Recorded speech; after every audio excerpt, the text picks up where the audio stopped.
warahmatullahi wabarakatuh. Waalaikumsalam warahmatullahi wabarakatuh. Selamat siang anak-anakku sekalian. Siang, Mudah-mudahan Pak. pada hari ini kalian semua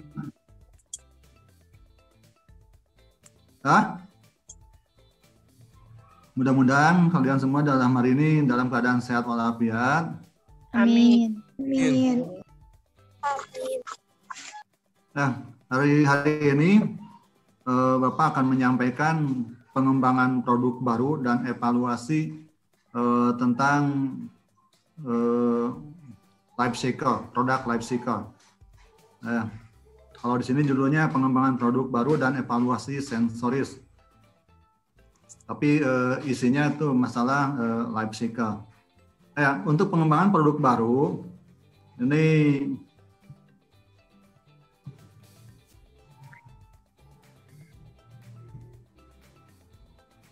yang pertama ada konsep definisi pengembangan produk baru, yang kedua siklus hidup produk, yang ketiga tahapan pengembangan produk baru, dan yang keempat evaluasi sensoris.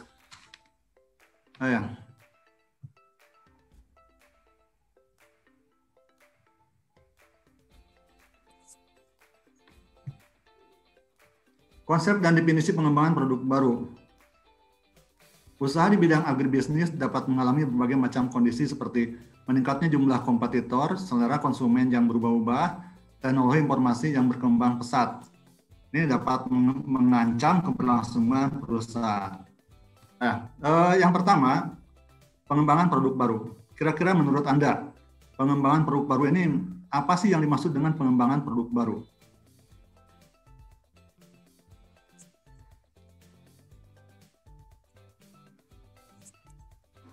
Ada nggak yang bisa menjawab?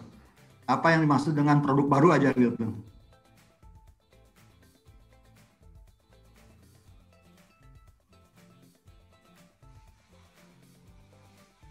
Pak Abi, Pak Iqbal.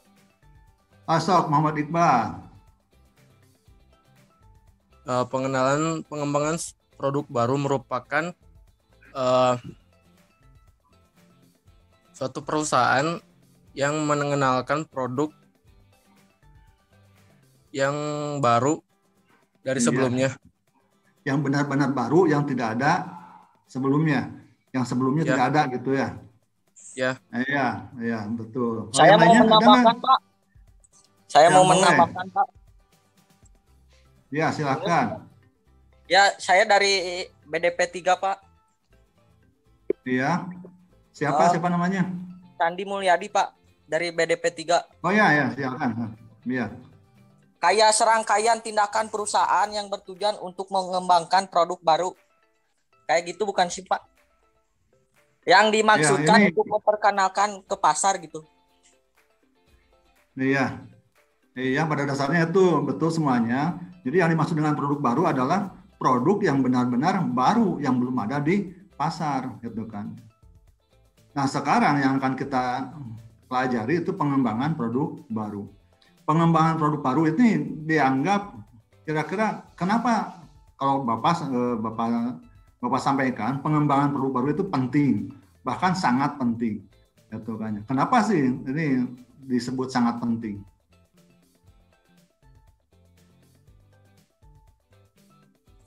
Produk baru ini harus dikembangkan. Misalnya begini, kalian sudah punya usaha, terus dalam keadaan naik, terus naik sampai puncak misalnya. Nah sekarang kok perusahaan-perusahaan yang lain, perusahaan lagi naik gitu kan, ya ke payu-payuna gitu kan. Tapi mereka itu akan membuat produk baru gitu kan, akan mengembangkan produk baru. Kira-kira kenapa seperti itu gitu kan?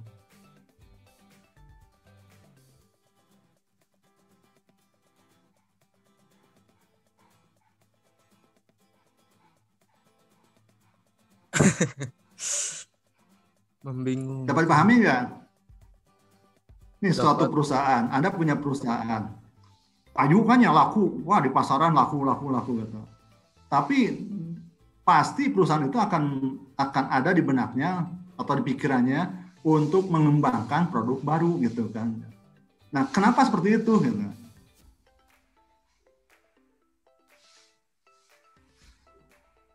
agar produk baru tersebut dapat terjual dengan sesuai target dan untuk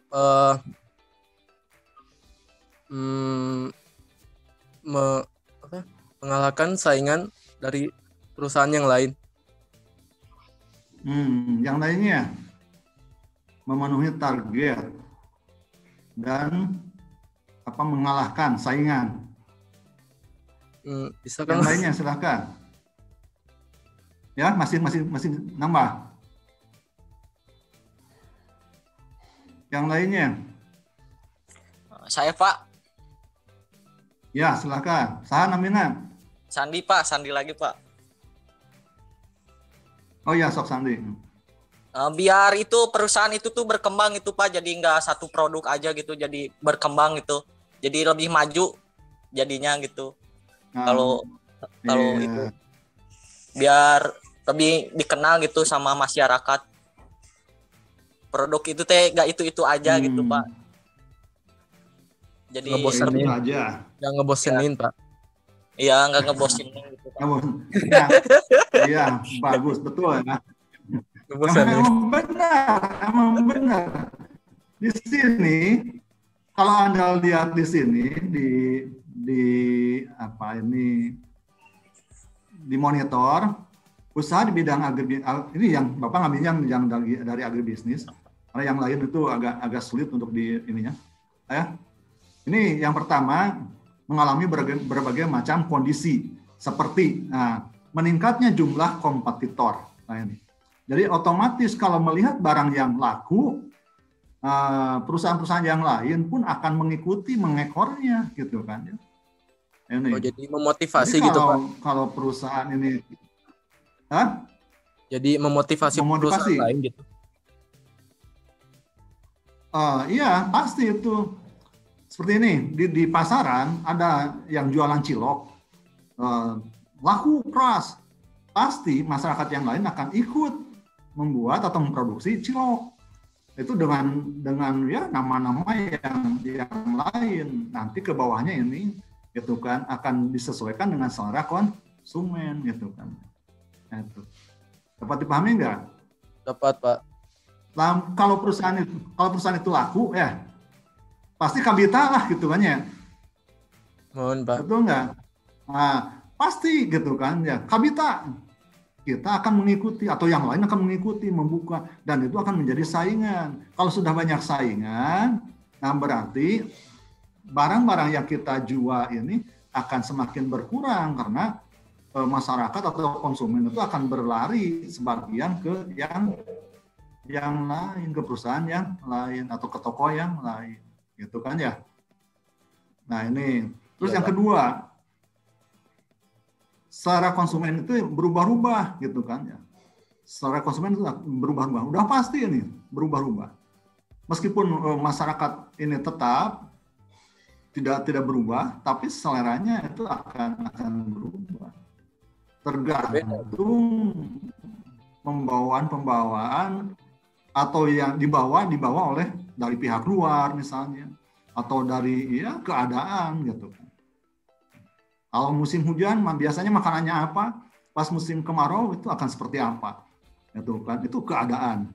Terus datang orang kota yang masuk ke daerah misalnya, ke tempat kita, mereka perilakunya seperti apa, selera konsumen dia seperti apa, makanannya apa, kita akan mengikuti, gitu kan? Nah ini, jadi selera konsumen itu akan pasti berubah-ubah terus. Nah selain itu juga biasanya yang paling utama, kenapa konsumen berubah-ubah? Ini yang paling dominan itu karena uangnya, itu kan. Kalau pendapatannya bertambah, pasti dia akan merubah, gitu kan. Selera selera dianya itu akan berubah. Baju yang biasanya beli biasa karena punya duit akan berubah, akan semakin yang beli yang bagus lah, gitu kan. Anu biasanya belanjanya juga di Tasik, belanjanya ke Bandung, ke Jakarta misalnya, seperti itu ya. Jadi kalau dia punya uang pasti akan berubah-ubah. Kalau kita ini biasanya tidak punya uang, belanjanya gehu bala-bala, punya uang berubah. itu kan ingin mencoba seperti apa sih apa ya itu kalau selera yang luar itu kan ya, ini banyak yang dijual di kita juga nih,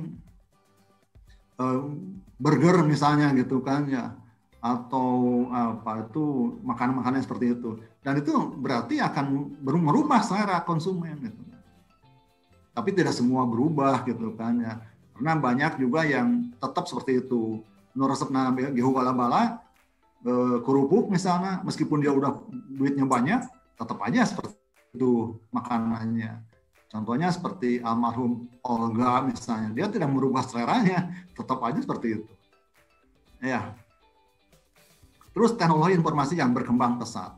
Ini dengan iklan, dengan apa yang tadinya kita tidak tahu, kita menjadi tahu gitu kan ya. Ini dan selalu ingin mencoba, yang namanya manusia itu pastilah meskipun tidak semuanya, tapi ingin selalu mencoba. Apapun itu akan dia coba gitu kan. Jadi dia akan merubah gitu kan. Yang tadinya banyak orang sih yang tadinya beli motor motor bebek misalnya, datang motor sport, beli sport, datang seperti seperti Scoopy atau apapun itu, ya dia akan beli seperti itu, terus aja berubah. Ini datang yang baru, makanya ini karena yang pertama tadi itu kompetitornya semakin banyak, ada motor misalnya ada Honda, Yamaha, Suzuki, ya, itu mereka akan membuat yang baru, terus aja seperti itu. Ya, padahal gitu-gitu kan motor lemah gitu kan. Yang cc-nya atau kekuatan mesinnya seperti itu, tapi ya dirubah apanya. Ya. Nah itu terus selera konsumennya berubah-ubah juga, dan teknologi informasi yang berkembang pesat. Dan ini semuanya yang ketiga ini dapat mengancam keberlangsungan perusahaan. Itu kan ya. Makanya perusahaan akan membuat produk baru, bersiap-siap membuat produk baru. Makanya yang tadi Bapak bilang seperti motor Honda atau motor Yamaha, mereka terus aja merubah. Honda aja yang sportnya itu mengeluarkan yang Versa, ya, terus paspor itu ya itu ya pokoknya motornya sampai mengeluarkan 4 motor misalnya gitu kan. Nah, seperti itu ya. Kita nih ada yang tanyakan nggak sampai sini? Silakan, ada yang menanyakan nggak? Tidak ada, Pak. Ya? Tidak ada, Pak. Tidak ada? Oh iya, siap. Kita lanjut yang lainnya. Ya.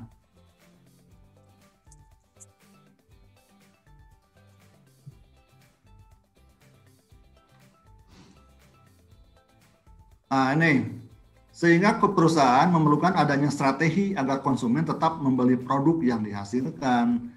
Itu strategi awal yang digunakan adalah pengembangan produk baru. Jadi kita ini harus terus mengembangkan.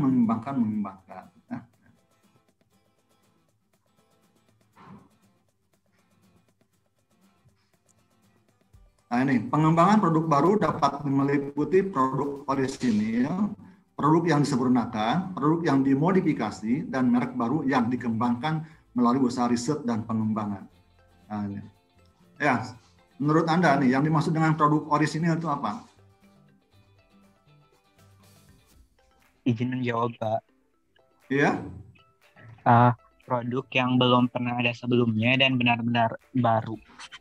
Ya, orisinil. Jadi yang baru tidak dikenal oleh masyarakat. Jadi ini benar-benar baru gitu. Terus produk yang disempurnakan.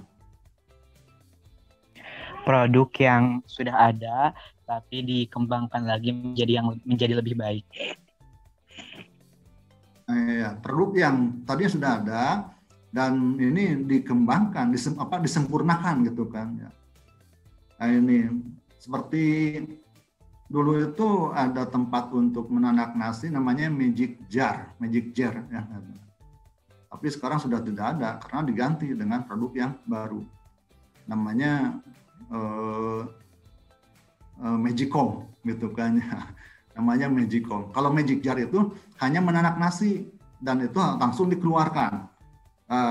Dikeluarkan di apa ya di ake, bahasa Sunda di ake gitu kan ya. Disimpan di tempatnya. Kalau sekarang itu tidak usah di ake. Karena ada Magicom itu mulai dari menanak nasi sampai menyimpan nasi di sana itu hangat terus. Nah itu jadi itu disempurnakan terus disempurnakan. Yang paling sering ya seperti motor gitu kan. Apalagi nih yang diminati oleh semua kalangan HP ya. Itu terus sempurnakan. Terus produk yang dimodifikasi kira-kira apa? Produk yang dirubah. Produk yang dirubah. Contohnya seperti apa? Bisa tidak menambah varian baru? Menambah varian baru. Seperti awalnya keripik itu rasanya barbecue, terus dimodifikasi menjadi rasa pedas. Nah, itu menambah varian baru ya, dimodifikasi terus gitu kan. Ini seperti dan itu bukan variannya saja gitu kan. Kalau di sini itu produk yang dimodifikasi itu ya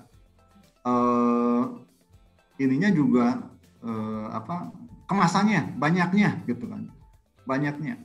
Iya, kemasan bentuk juga.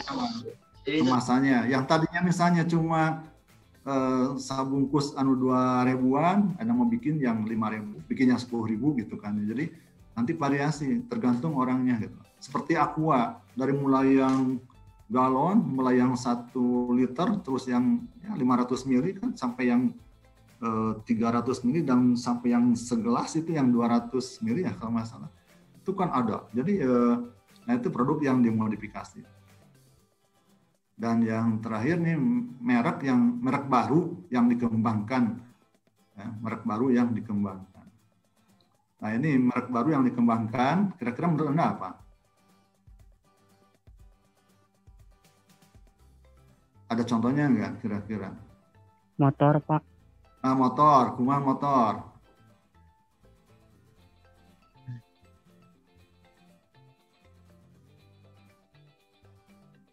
Ayo, ini harus melalui usaha riset. Riset itu penelitian gitu kan ya.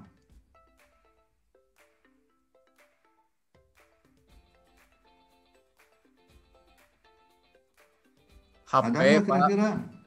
HP. Ya? HP. HP. Ya, keduluan. Penelitiannya, risetnya kumaha? Dari chipsetnya misalkan dari Snapdragon 662 jadi Snapdragon 732. Ada pengembangan. Ada pengembangan speknya juga gitu. Dikembangkan ya. Ini merek baru yang dikembangkan. Jadi speknya lebih kencang dan cepat dari sebelumnya. Terus misalnya sampo ya, sampo, sabun mandi, gitu kan. Seperti sampo ada yang untuk ketombe ini, misalkan. Ketombe itu kan hasil riset gitu kan. Ketombe. Terus mereknya kan dibedakan biasanya ya. Gitu kan ya. Iya Pak. Awalnya cuma buat ketombe doang, terus jadi buat sampo rontok gitu. Mereknya sama nggak? Sama, tapi mungkin agak berbeda pilihan dari kegunaan. Gitu. Iya. Kegunaannya berbeda Pak. Seperti ini misalnya sampo Jing. Itu kan dari apa ya, itu perusahaan itu kan khusus untuk ketombe. Tapi kalau untuk yang lainnya itu mereknya beda. Aduh, Bapak lupa lagi itu. Bukan Sunsilk kan. Satu lagi saingannya apa? Head and Shoulders. Clear Pak. Wow. yang murah itu apa? Yang murah yang di pasaran biasa gitu kan? Yang Lifebuoy. Lifebuoy itu iya. Pokoknya kalau beli sampo untuk yang yang biasa-biasa hitam, yang itu lidah buaya misalnya, mereknya apa? Nah, untuk hasil penelitian baru untuk ketombe misalnya kasih merek baru namanya Jing. Itu beda antara produk yang merek itu dengan Jing. Padahal itu perusahaannya sama gitu. Jadi itu ya, produk Pak, yang kayak Indomie sama Supermie, Pak. Nah, seperti itu, beda produk ya. Beda merek gitu kan, padahal tapi dari sama, perusahaan yang sama. Nah, perusahaannya sama, tapi beda ininya gitu kan. Dikembangkan. Tapi itu antara ini pengetahuan buat Anda, kalau Indomie, Sarimi dan Supermie itu bukan merek baru yang dikembangkan melalui usaha riset, karena gitu-gitu kan gitu kan ya. Tapi itu hanya taktik bisnis. Jadi seolah-olah mereka itu punya saingan banyak. Jadi perusahaan yang lain kalau mau masuk ke sana itu segan. Wah, ini udah 3 perusahaan gitu kan. Bahkan 4 dengan itu yang di cup itu yang seperti gelas itu. Mie gelas, entah. Popmie betul ya. Nah, bahkan 4 dengan Popmie. Nah, ya, jadi orang lain, perusahaan-perusahaan yang lain di mana mau masuk ke sana itu, wah ini udah banyak saingannya. Dan memang betul perusahaan yang lain mau masuk ke sana itu sangat sulit sekali, karena mereka sudah sangat kuat gitu. Ya, dan mereka itu bisa menjual dengan harga yang murah, karena dari hulu sampai ke hilir itu ya dia yang punya gitu kan. Maksudnya Sabang sampai Merauke. Mie ya, dari Sabang sampai Merauke. Maksudnya ini produknya, bahan bakunya. Misalnya mie dibuat kan dari terigu. Terigu itu kan punya dia perusahaannya gitu kan. Bahkan terigu pun ada tiga merek punya dia gitu kan. Pemiliknya sama itu gitu. Terus kecapnya ya, Indomie, Sarimi, Supermie, kecapnya kan ada kecap ABC, ada kecap Indofood. Nah, terus sausnya juga ada ABC, ada Indofood. Ya dia aja, dia cuma dia, terus yang bermain itu gitu kan. Ya. Terus bumbunya juga bumbu apa gitu kan. Terus minyak gorengnya ada perusahaan namanya apa gitu ya. Nah, jadi wah dia tuh udah dari awal sampai akhir itu punya dia gitu kan. Jadi ya makanya Sunda nama dibeunghar kumaha gitu. Jadi konglomerat kumaha gitu kan. Digarap. Nah itu. Jadi itu bukan ke pengembangan baru dan dikembangkan melalui usaha riset, tapi itu hanya trik untuk ya seolah-olah dia untuk persaingan gitu kan ya, menutupi persaingan dengan perusahaan yang lain. Yap.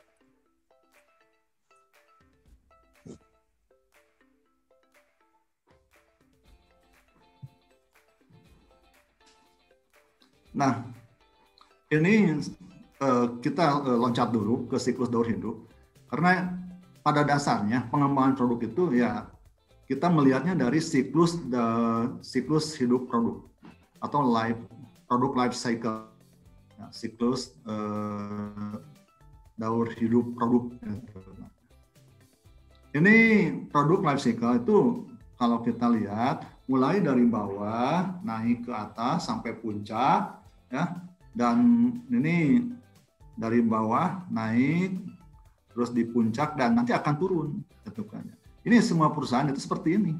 Ya sama dengan manusia gitu kan. Membuat manusia itu baru juga lahir dikenakan ya sudah sudah meninggal dunia misalnya. Tumbuh dewasa ya ada yang berlanjut, ada yang meninggal dunia. Terus di masa puncak, masa jaya lagi pekerjaannya lagi hebat-hebatnya jadi pejabat, gitu kan, meninggal dunia. Dan ada yang terus sampai pensiun sampai tua baru meninggal dunia. Gitu. Dan ini semua perusahaan itu boleh dikatakan semuanya pasti akan seperti ini. Gitu. Perusahaan hebat apapun akan seperti ini. Ya. Nanti akan menjadi ya seperti mobil yang mewah aja nanti akan menjadi mobil tua, gitu kan ya. Dan diganti dengan mobil-mobil yang baru. Gitu. Terlupakan. Ya. Terlupakan, gitu kan. Tapi kadang-kadang orang menyimpan itu karena ya ada nilai jualnya, antik gitu kan. Investasi Pak, nilai investasi. Nah, investasi, tapi yang punya duit gitu. Karena mobilnya disimpan terus gitu kan, ya. Tidak dipakai, tidak apa. Nanti dijualnya seperti apa, harganya meningkat atau apa gitu kan. Nah, sama seperti manusia seperti ini. Nah, ya, ini dikenakan naik.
Boleh pakai insert. Nah, boleh pakai insert function.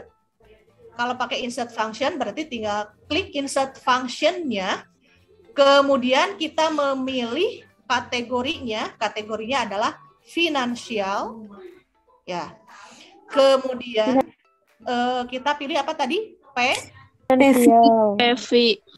Nah, kita pilih PEPI. Mana ini?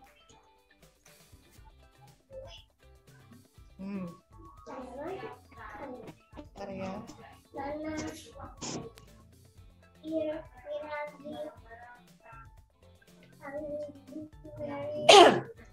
Nah, kita pilih PEPI. Oke, klik. Nah, di sini biar kelihatan, kita tinggal mengklik selnya. Red itu tadi apa, Red? Red apa ya, Red? Besarnya presentasi bunga setiap periode. Nah, besarnya presentasi bunga. Berarti tinggal klik, bunga teh mana? Nah, iya. Klik bunga. Ya. Sudah? Kemudian enper. Tadi enper itu apa? Jumlah periode pengembalian dalam tahun. Iya, berarti banyaknya periode. Berarti ini kan ya, banyak periode kan? Klik. Oke. Kemudian selanjutnya PMT naon tadi? nilai angsuran periode. Berarti itu adalah bentar.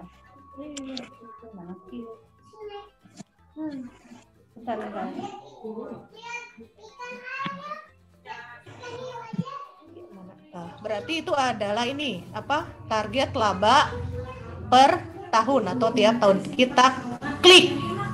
Sudah lengkap semuanya. Kalau betul di sini ada nilainya. Nilainya itu adalah min. Oke. Nilainya harus min karena kan belum ini. Oke. Nah, 20 berarti nilai investasi maksimum nilai sekarang itu kalau kita menginginkan laba per tahunnya 7 juta, itu kita harus menginvestasikan dana sebesar 23.465 1.085.686. Paham nggak? Soal sketsa. Sudah pernah bicara sketsa, pasti Anda menemukan karakteristik pribadi masing-masing. Urang mah teresep mun diajar ngagambar teh. Atau saya teh suka tapi teu bisa. Mungkin ada yang seperti itu. Boleh silakan Anda curhat. Ya, boleh Anda atau mungkin yang punya trik, yang punya Pak, bagi teman kami yang tidak suka atau yang tidak bisa, ini ada cara-caranya nih. Boleh. Silakan. Siapa? Mau bertanya, mau menyampaikan pernyataan, mau curhat, silakan. Jangan malu-malu, sudah kelas 2 ya. Kelas 11. Ya, Arbi. Arbi mau menyampaikan pertanyaan atau pernyataan, boleh silakan. Tidak, Pak. Tidak. Yang lain? Silakan. Masih kaitan dengan sketsa atau menggambar. Boleh. Ini yang berempat, bertiga nih, Fadil, Dina, Intan. Siapa lagi? 5-an. Nah, jeung awewe ulah deket euy. Jaga jarak. Ya, kalau berempat, bertiga gunakan masker ya. Gunakan masker, apalagi berlima gunakan masker. Jaga protokol ya. Sehat-sehat semuanya. Tolong Anda boleh berdua, bertiga untuk daripada tidak ikut. Tapi tolong jaga protokol. Kalau Bapak di sini di lab ini sendirian, tidak pakai masker. Anda yang di rumah sendirian, nggak apa-apa nggak pakai masker. Tapi yang berempat, berlima pakai masker. Ada silakan yang mau bertanya, itu yang berempat. Masa dari 4 orang, 5 orang tuh tidak ada diskusi di sini. Fadil, mana Fadil? KM. Pelan, Pak. Oh, KM ngobrol, naon? Suka enggak dengan sketsa? Ngobrol naon, Pak? Hah? Suka enggak dengan sketsa? Resep, Pak. Bisa. Ente begitu, Pak. Itu begitu. Ya. Begitu. Sudah Bapak dapat simpulkan lah dari beberapa penanya atau tadi yang menyampaikan, sudah Bapak bisa simpulkan bahwa kita butuhnya keterbiasaan sehingga menjadi biasa. Ya. Semua jawab, buka audionya. Boleh bareng-bareng. Buka dulu audionya semuanya. Buka audionya. Buka audionya. Siap belajar sketsa? Siap. Apa? Mau bisa menggambar sketsa? Mau. Oke, ini semacam perjanjian ya. Ya. Siapa? Dengan bicara mau, bicara siap, yang tadi resep heula. Hayang heula lah can resep oge. Loyong abi bisa ya. Ya. Alasannya tadi sudah sampaikan. Orang multimedia harus mampu. Kelas ini tonjolkan khusus di 11 mm 1, 2, 3 terutama kelas M2 ini tonjolkan ya. Oke, kembali silahkan dimatikan lagi audionya. Bapak akan share screen materinya.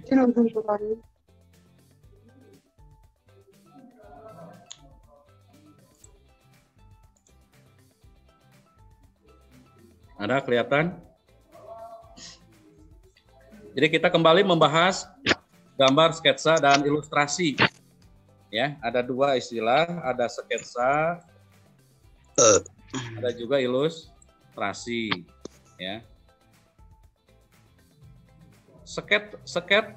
sketch merupakan gambaran atau lukisan yang kasar. Gambaran atau lukisan yang kasar. Jadi bisa dikatakan sketsa itu adalah gambaran kasar, koral-koral. Ya, bahasa kolot mah sepuh mah koral-koral, di koral-koral. Bahasa gambaran secara kasar, bahasa lukisan. Jadi sketsa itu kadang-kadang kita harus bisa mewakili gambar yang akan kita buat, walaupun mungkin secara estetik itu tidak terlalu bagus, karena itu baru masih kasar. Ya, merupakan gambaran atau lukisan yang kasar dan ringan.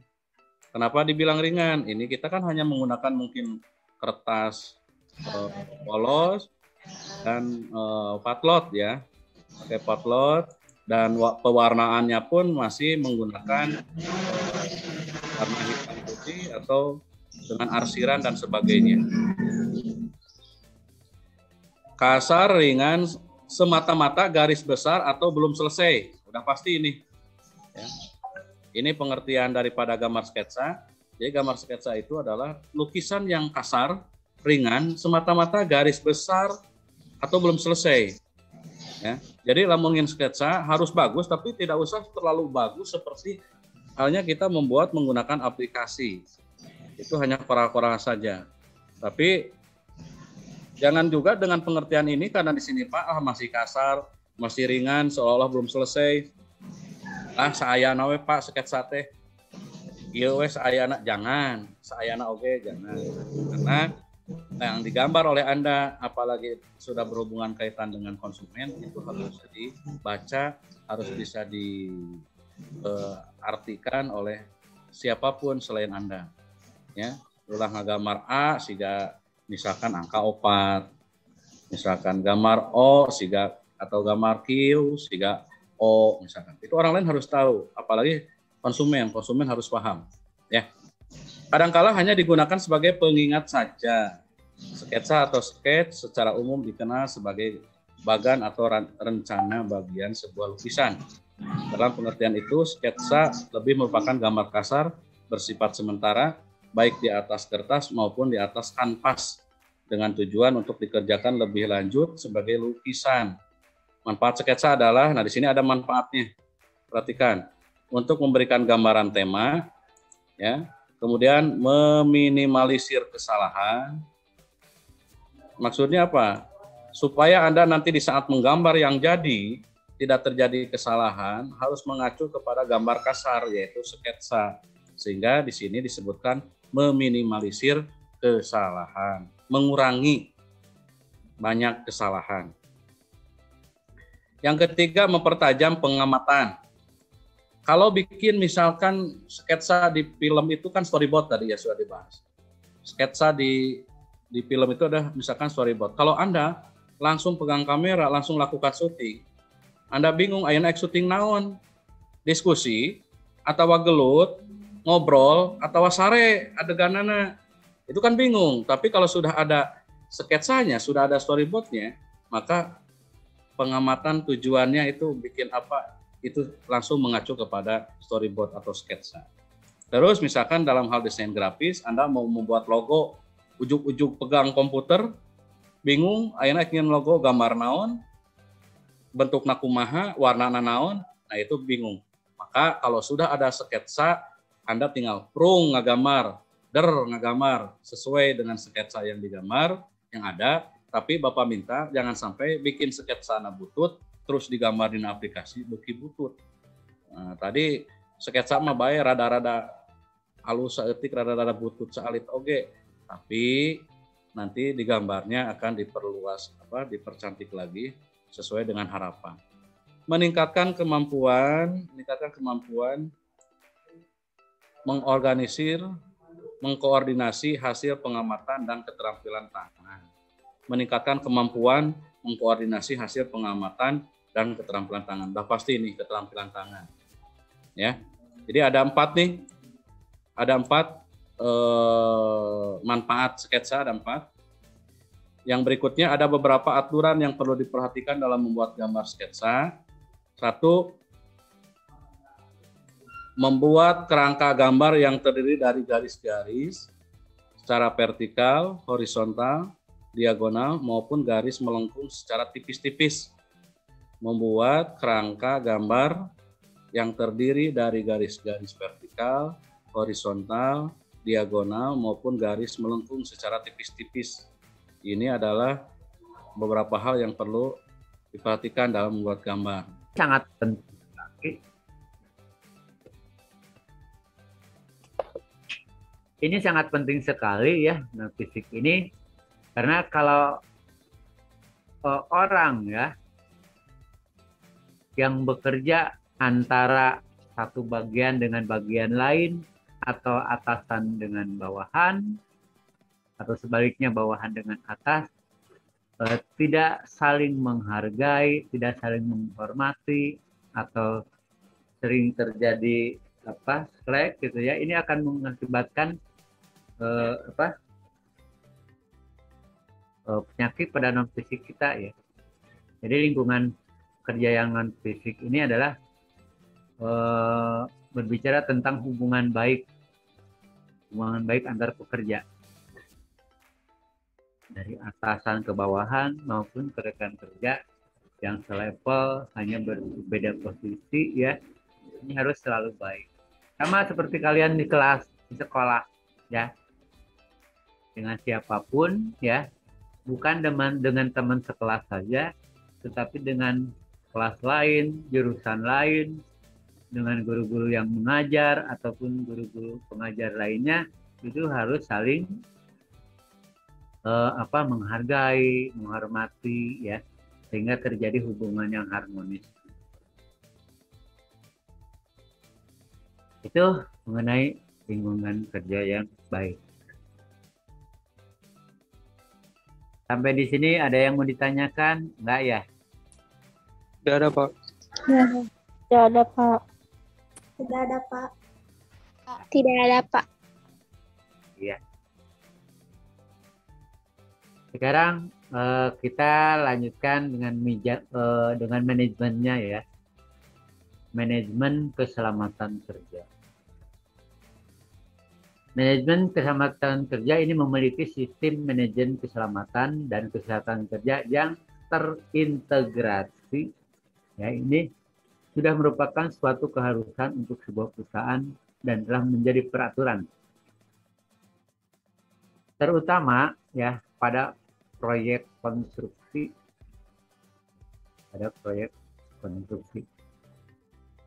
Organisasi Buruh Sedunia atau ILO, International Labour Organization ya, itu menerbitkan panduan sistem manajemen keselamatan dan kesehatan kerja. Kalau di Indonesia, panduan yang serupa dikenal dengan istilah SMK3 atau Sistem Manajemen Keselamatan dan Kesehatan Kerja. Kalau di organisasi buruh sedunia itu adalah ILO, ya, kalau di kita SMK3. ILO itu adalah singkatan dari International Labour Organization ya. Nah, memiliki sistem manajemen keselamatan dan kesehatan kerja yang terintegrasi ini sudah merupakan suatu keharusan untuk sebuah perusahaan dan telah menjadi aturan, terutama pada proyek konstruksi. Kenapa diutamakan kepada proyek konstruksi? Karena di proyek-proyek konstruksi ini banyak sekali hubungannya dengan peralatan kerja yang berat, ya, peralatan kerja berat, kondisi kerja yang begitu banyak banyak berada di atas tubuh kita, tapi tinggi-tinggi ya, banyak berhubungan dengan peralatan yang keras, peralatan yang berat, dan objek kerjanya yang sangat banyak yang tinggi-tinggi bangunan ya. Itu makanya lebih diutamakan pada proyek konstruksi. Berbeda kalau dengan bekerja di hotel-hotel kan itu kita hanya hubungannya dengan lingkungan ya, dengan lingkungan yang tidak aman. Nah, sekali lagi selain organisasi buruh PKP 2.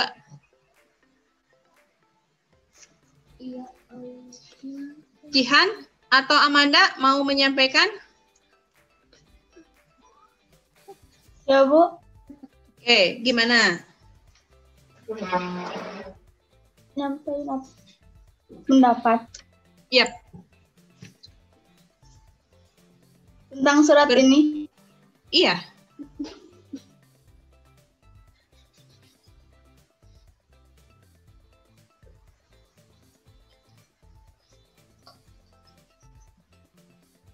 Gimana?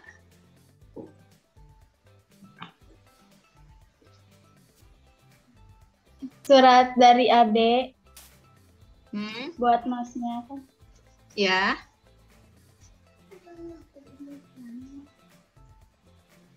Hanya itu saja? Hilmi barangkali mau menyampaikan berkenaan dengan surat pribadi yang contoh ini salah satu contoh dari surat pribadi yang bersifat kekeluargaan ya. Barangkali mau menyampaikan pendapatnya? Hilmi Fauziah.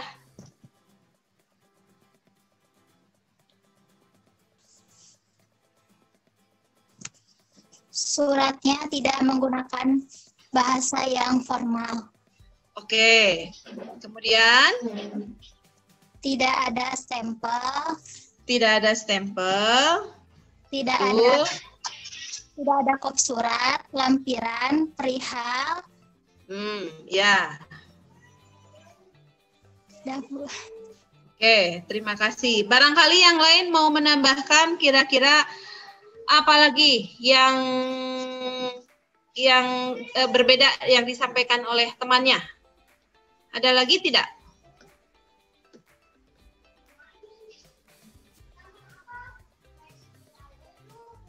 Ibu Ya, menggunakan bentuk surat full block style. menggunakan bentuk surat block style. Oke, ini siapa? Ninda atau siapa? Full block style, Ibu. Full block style. Oke. Oke, yang lain satu orang lagi barangkali mau menyampaikan pendapatnya. Agam, Ramana Agam ini. Bu, bahasa isi suratnya tidak Agam. menggunakan bahasa formal. Bahasa suratnya Tidak menggunakan bahasa formal. Oke, kita ini bahas bersama-sama ya. Yang pertama, tadi salah satu ciri dari surat pribadi adalah tidak ada format surat yang baku ya. Artinya tidak ada bentuk surat yang baku yang dipakai. Tapi memang kalau kita perhatikan, tingali dari atas tempat, tanggal, kemudian ini kalau bisa disebut ini alamat dalam surat ya. Kemudian ada salam pembuka, kemudian ada isi surat, ada salam penutup, dan ada nama. Ini mengadopsi dari bentuk surat apa? Full block style. Full block style.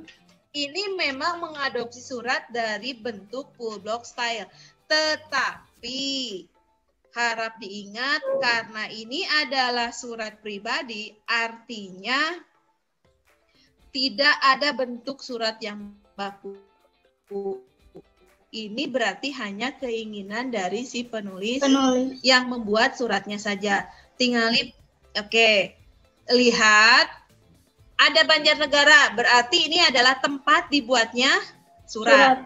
Kemudian, oke. Kemudian ini ada alamat. Kemudian, nah perhatikan. Ayat Tata.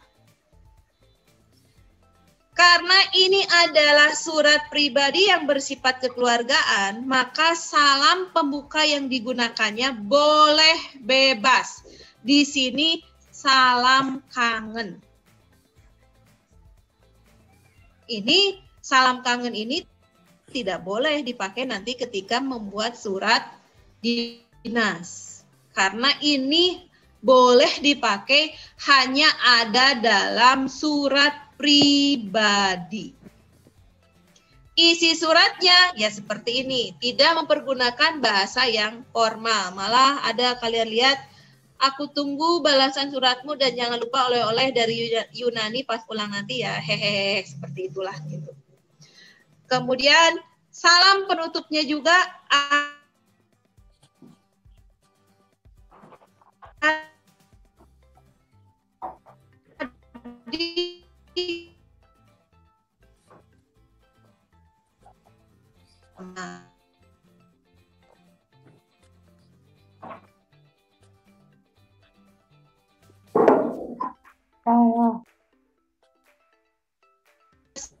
siapa surat ini ditujukan. Meskipun ini adalah surat pribadi,